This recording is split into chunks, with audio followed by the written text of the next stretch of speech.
Bonjour, eh bien, c'est le moment de notre atelier, enfin tout au moins de notre rencontre, de notre point de vue ensemble à partager sur les événements qui se sont déroulés depuis la semaine dernière et puis aussi avoir un œil aussi sur l'actualité et ce qui peut nous être réservé par justement toutes les positions des astéroïdes, des planètes et des transneptuniens. Là déjà, je vous fais un aperçu de la carte du ciel classique. Là, c'est une carte du ciel classique que vous pouvez d'ailleurs obtenir sur AstroDience, où il n'y a pas les aspects avec les astéroïdes. C'est bien dommage, mais je vous montre ce qu'est une carte du ciel uniquement avec les aspects un peu classiques et puis quelques positions d'astéroïdes.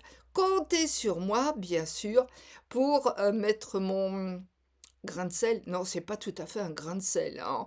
Non, pour mettre justement, pour vous proposer une interprétation avec les connaissances que j'ai parcourues, acquises depuis très longtemps. Et maintenant, ces connaissances, elles sont à partager avec vous.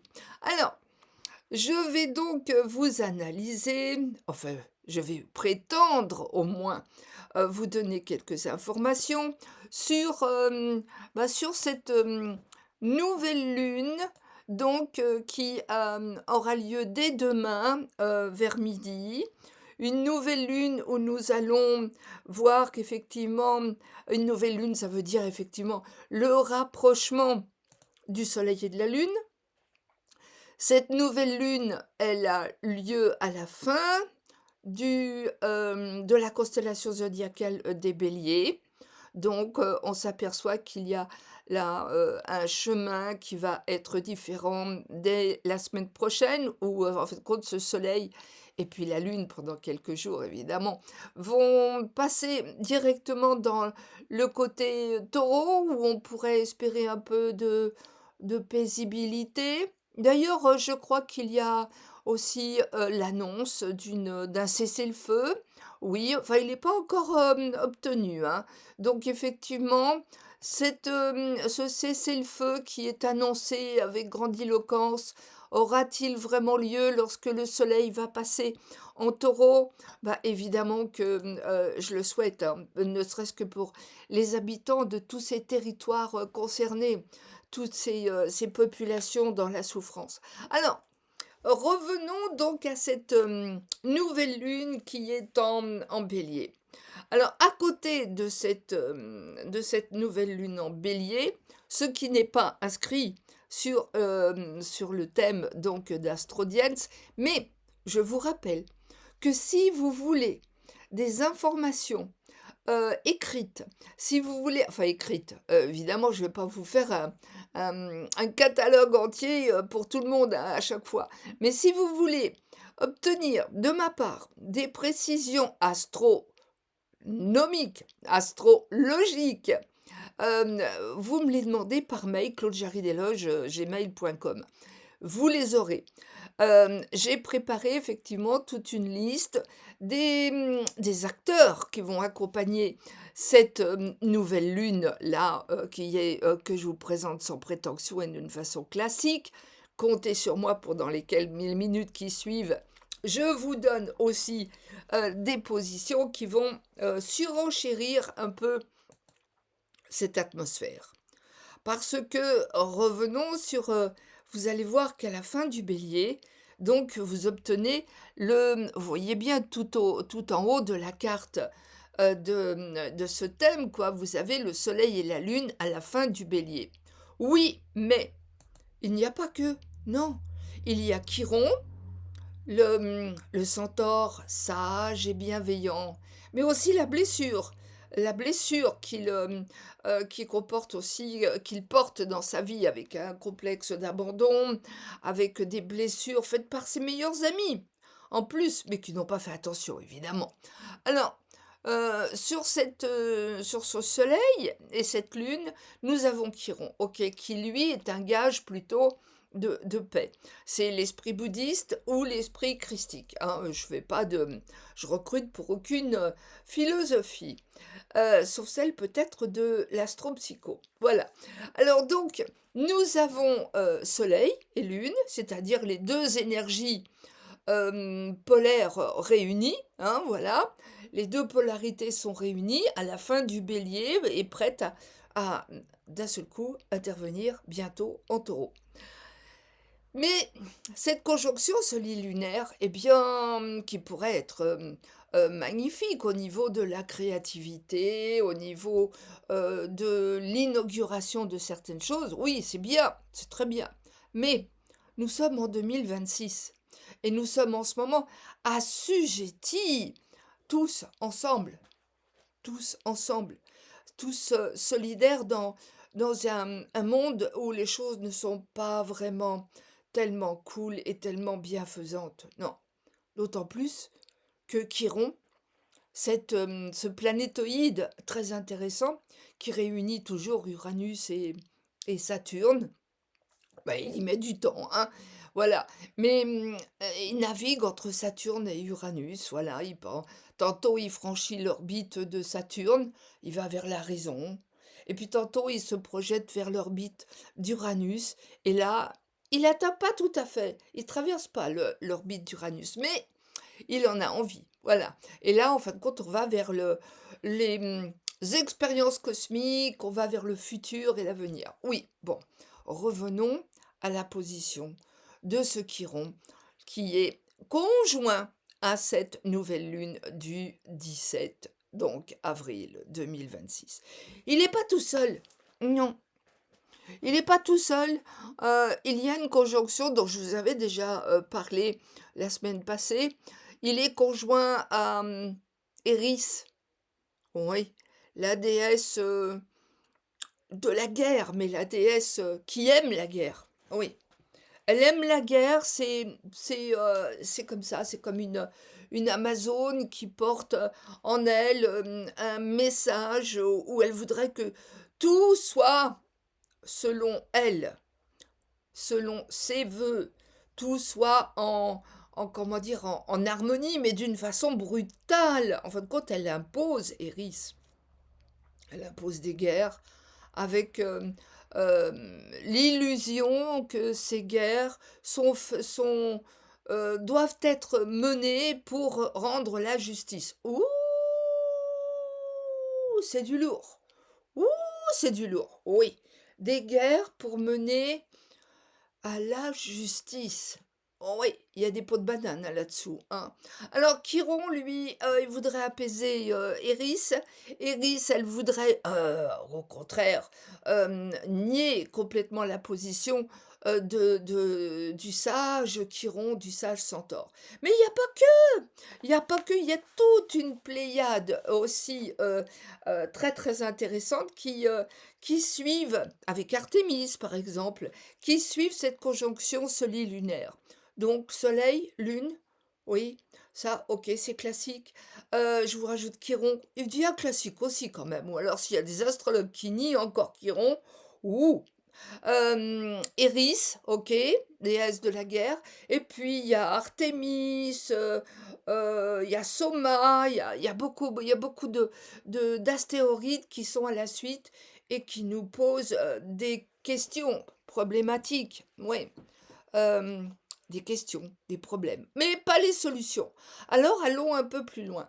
Dans cette constellation aussi, du Bélier, qui je le rappelle normalement, le Bélier c'est la news dit, hein, celui qui sort du chaos. Oh oui, oui, oui. D'ailleurs, chaos est en ce moment à 3 degrés du Cancer. Donc, il est lui aussi un petit peu. Oh ben, il est en bon rapport avec tout ce qui va se passer au début des signes d'eau.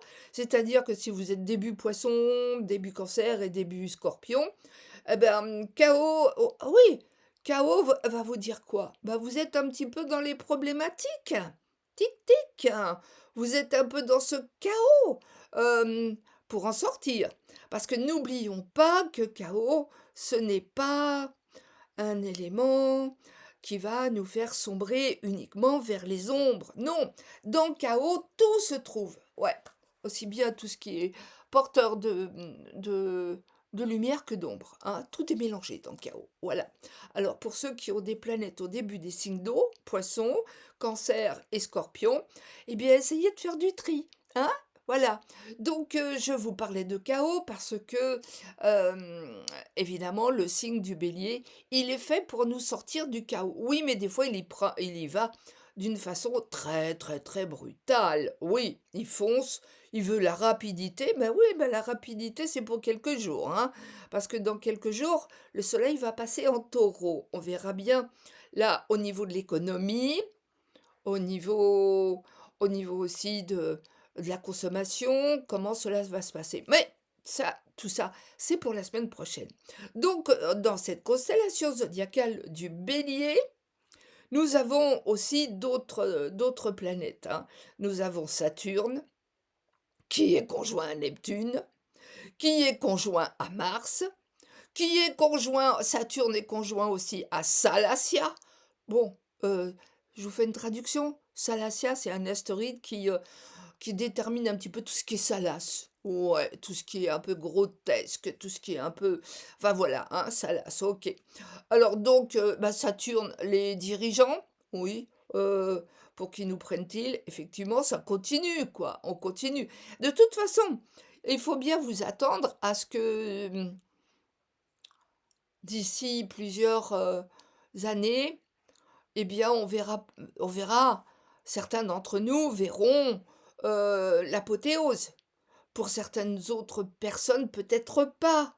Mais nous sommes en train d'y travailler et c'est ça l'essentiel. Oui, Saturne, les dirigeants, Saturne, tout ce qui est inflexible, Saturne, la rigidité, Saturne, bah, en fin de compte, tout ce qui est structuré dans le bélier. Ou alors le bélier veut aller très très très vite et Saturne, lui, il veut aller tout doucement et sérieusement. Il va rester dans le signe du bélier pendant quelques mois, 3 ans.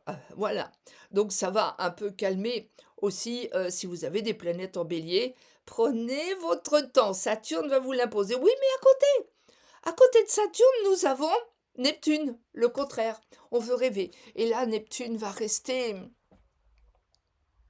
très longtemps, au moins 15 ans, dans le signe du bélier, où il y aura tout à boire et à manger, à rêver, à se mettre en colère, à être dans l'évanouissance, à prendre la fuite. Oui, il y aura des fuites, oui, nécessaires.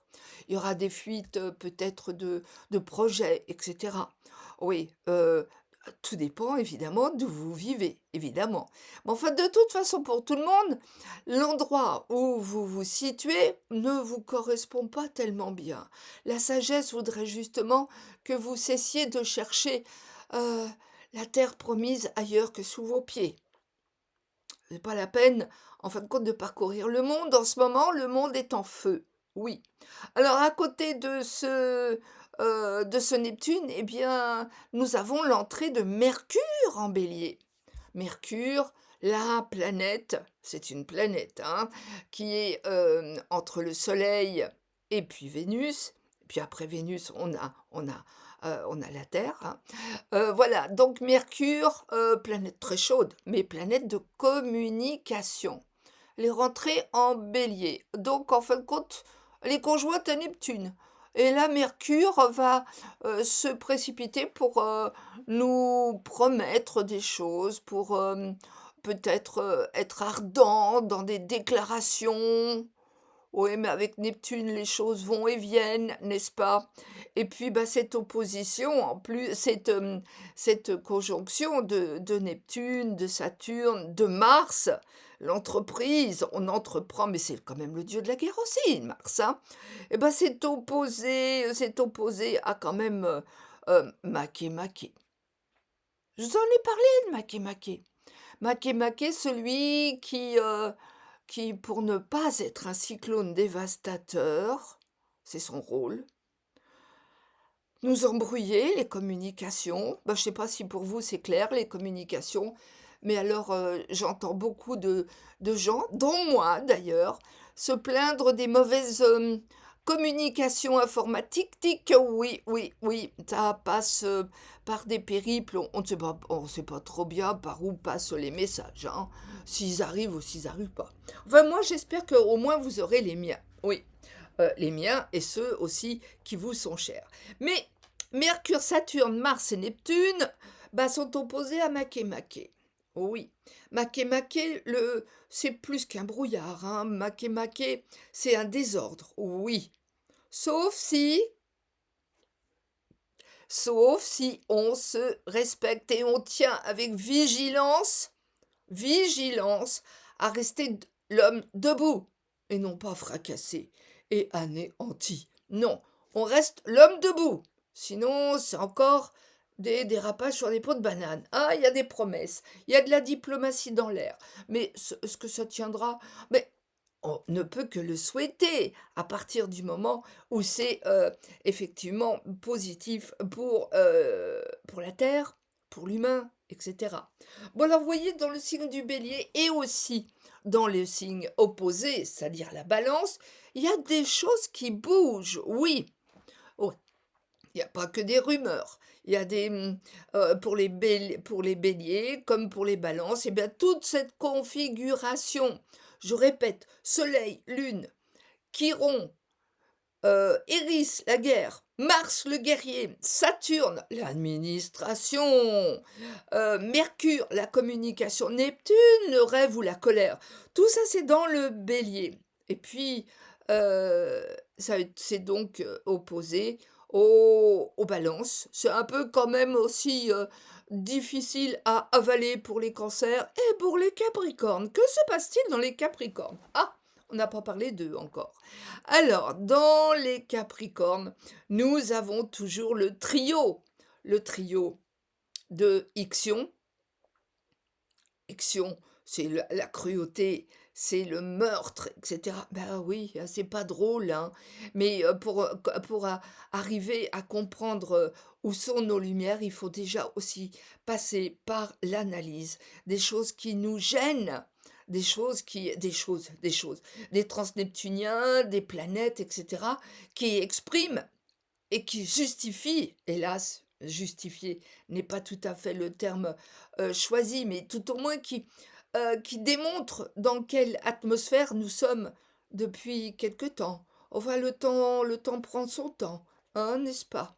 Oui, alors, dans le Capricorne, nous avons Ixion qui est au début du Capricorne, oui, dans la première décade. Et puis ensuite, nous avons le chaleureux et mon chouchou, Quahar, celui qui apporte des messages galactiques, cosmiques, qui va nous faire un peu quand même philosopher et nous faire euh, voyager vers l'au-delà, vers aussi les règnes des animaux, des fleurs, etc.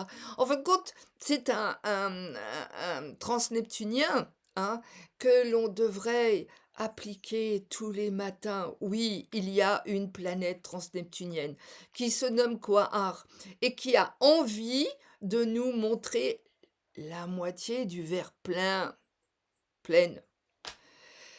Et oui, ça serait tellement bien si, en fin de compte, avec tous nos tracas, nos factures, nos administrations nos coups de téléphone qui n'arrivent pas, etc. Oui, Mercure est opposé à, je vous l'ai dit tout à l'heure, à Makemake et puis conjoint Neptune. Donc, c'est dur d'arriver à ces fins. Oui, alors malgré tout ça, si on arrivait à voir un peu de joie, la joie, je pense que c'est un élixir gratuit, naturel, que l'on peut mettre en place chacun déjà euh, dans nos attitudes. C'est pas la peine de pleurer sur des promesses qui vont pas être tenues, sur des illusions, des cessez-le-feu. Cessez-le-feu, ça sert à quoi si on sait qu'on va le reprendre après? Ouais. Donc, ces planètes en Capricorne nous font comprendre combien c'est difficile, mais combien aussi nous avons besoin d'expérimenter sérieusement la présence de Quahar. Équare est conjoint aussi à Phallus, la générosité de Phallus. Bon, d'accord, faut pas trop lui marcher sur les pieds. C'est un centaure qui est brave et généreux, qui a bon dos. D'ailleurs, il oublie toujours de se protéger, Phallus. Ouais, un peu, bah, il est conjoint avec Quare. Et là, c'est une porte, c'est une ouverture sur la lumière. Ouais, il n'y a pas que. Il n'y a pas que qui vont être positifs et qui vont nous amener aussi à ce cheminement vers la lumière. Nos lumières perso et la lumière peut-être collective, mais avant d'arriver au collectif, il faut passer déjà à l'individu. Alors il y a une transneptunienne aussi, c'est pour ça que c'est très intéressant d'étudier les transneptuniens, puisque ce sont des planètes qui nous parlent du collectif. Bon, d'accord, si c'est à côté de vos planètes de naissance, elles vont vous parler encore plus. Bon, alors je vous parle d'Oméa. Oméa, qui est cette déesse un peu accoucheuse, enfin c'est une énergie d'accouchement vers la lumière. Et Oméa, elle est un peu enfermée dans les ombres de Pluton. Oui. Oh ben ils sont pas hostiles l'un contre l'autre, non pas du tout. Mais enfin, Oméa, elle a envie de soulever un peu la pierre tombale et d'aller voir un peu et de respirer à l'air, c'est-à-dire de sortir des ombres pour aller à la lumière. Oméa se trouve à 3 degrés du Scorpion. Donc là, elle favorise toutes les planètes au début des signes d'eau, c'est-à-dire Cancer, Poisson et Scorpion. Ah, ce sont des endroits que j'ai déjà signalés. Oui, mais enfin, elle prend son temps. Mais c'est une question de conscience, Oméa. Et c'est un peu comme Quare. Si on a décidé de voir le bout du tunnel, même si tout autour il y a des choses qui fracassent et qui font mal. Mais si nous, on a envie de voir le bout pas de notre chemin, mais le bout des épreuves ah, avec indulgence déjà pour nos souffrances perso, indulgence aussi pour nos partenaires de vie, indulgence compte tenu des épreuves collectives. Enfin, c'est compliqué, je sais, mais on peut y arriver.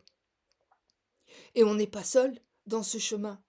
On n'est pas seul à espérer. Mais l'espérance, hein, c'est quelque chose que l'on doit travailler déjà pour soi et que l'on peut partager. Retour sur la carte du ciel. Alors, nous allons aussi quand même parler un peu des Verseaux, sur le Verseau où nous avons Pluton, que vous voyez au début du signe sur la carte, si, oui, là je vous présente. Ce Pluton est conjoint à Junon. Vous voyez Junon? C'est un peu comme une Vénus, mais à la place d'un rond, c'est une petite fleur, c'est une couronne. Ouais, c'est la reine de l'Olympe. Pluton-Junon, ça va être un petit peu contrariant pour prendre des libertés. Oui.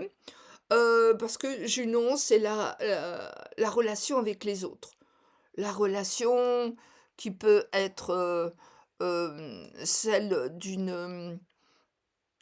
très personnelle, très intime même. Et puis ça peut être aussi carrément le relationnel, comment on se comporte avec les autres, tout simplement, aussi.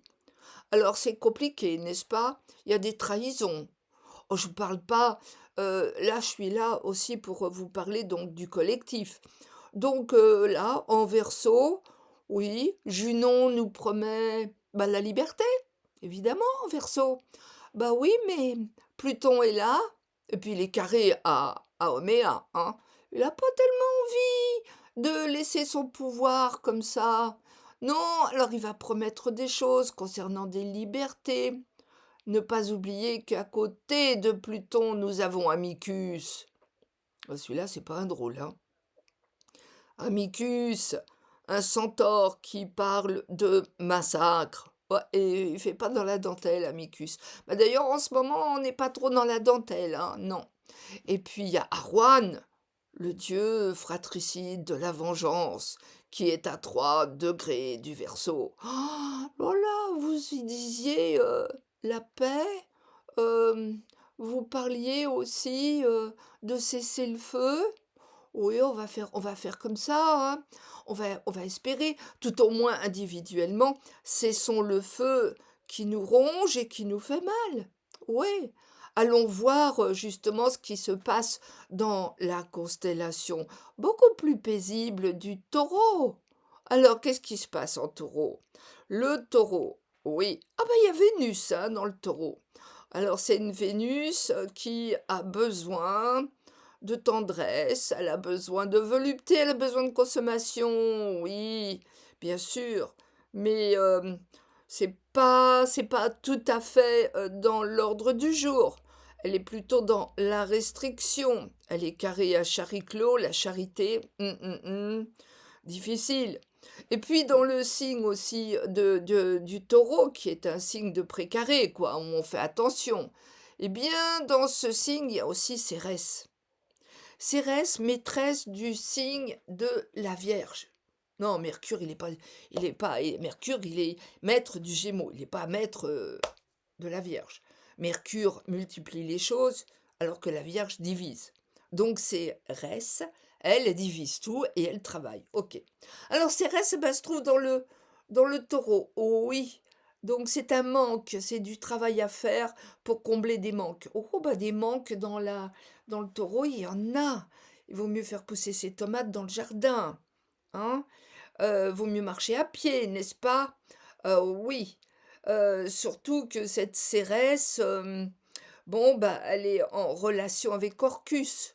Orcus, le dieu des manques, le dieu des peurs, des pandémies. Ah bah tiens, justement, j'ai entendu parler qu'on allait nous remettre un petit refrain sur, de nouveaux protocoles. Heu, oui, enfin, no comment, vous avez tous compris. Alors donc, Cérès, elle est en rapport avec, Orcus, vous avez dit? Orcus, la peur, la mort? Oh là là là! Il y en a plein qui vont se précipiter pour, mourir encore plus vite.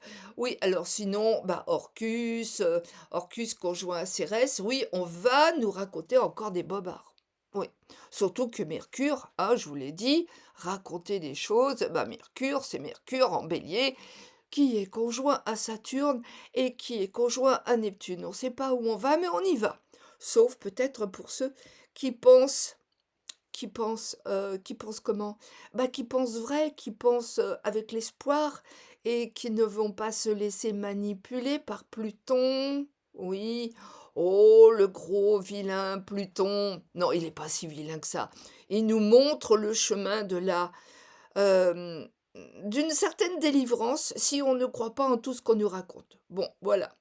Bon, bah, voilà pour cette semaine, hein, pour cette, nouvelle lune. Que vous dire encore? Bon, bah, je vous ai parlé de chaos, je vous ai parlé ah bah, karma. Karma est toujours en Scorpion. Bah, tiens, Karma, il est opposé à Vénus. Oui, Karma, en Scorpion à 18, opposé à Vénus. Donc, en fin de compte, si on est tous un peu dans la oui, si on y est, les 2 pieds dedans, bah, c'est karmique! Donc vous inquiétez pas, c'est karmique, voyons! Les pots de banane, c'est karmique. Bon, maintenant il faut se réveiller. Se réveiller et ça, pour se réveiller, eh bien, nous allons compter sur Uranus qui va donner un grand coup de pied dans la fourmilière. Oui, mais en donnant un grand coup de pied dans la fourmilière, il va aussi atteindre Sedna, vous savez, la grande, enfin la grande, elle est pas si grande que ça, cette planète, mais c'est une transneptunienne avec ce qui a un orbite, je vous en ai déjà parlé, un orbite de 12 200 ans. Oui, et qui nous parle de victimisation, oui, ou de réveil. Non, non, non, ça y est, on a compris. On ne sera plus jamais victime comme il y a 12 000 ans. Que s'est-il passé? Ainsi font les marionnettes il y a 12 000 ans. Oui, bah, je vous laisse réfléchir. Voilà. Donc la suite au prochain numéro. En attendant, je vous remets encore un peu la carte du ciel de cette nouvelle lune que je vous inspire et que je vous souhaite la plus, la plus quoi? La plus dynamique possible, hein, la plus dynamique et la plus, créative possible, OK? Voilà. Je vous retrouve donc, la semaine prochaine. N'oubliez pas, cela me fait vraiment plaisir, si vous, me laissez un commentaire, si vous cliquez sur plus et surtout si vous diffusez cette, vidéo qui ne se veut que informative avec les petites connaissances que j'ai. Informative et surtout n'oubliez pas, la moitié du verre toujours pleine, jamais vide. On a tellement, tellement de choses magnifiques et encore si belles à découvrir tous ensemble. Je vous souhaite le meilleur. Au revoir.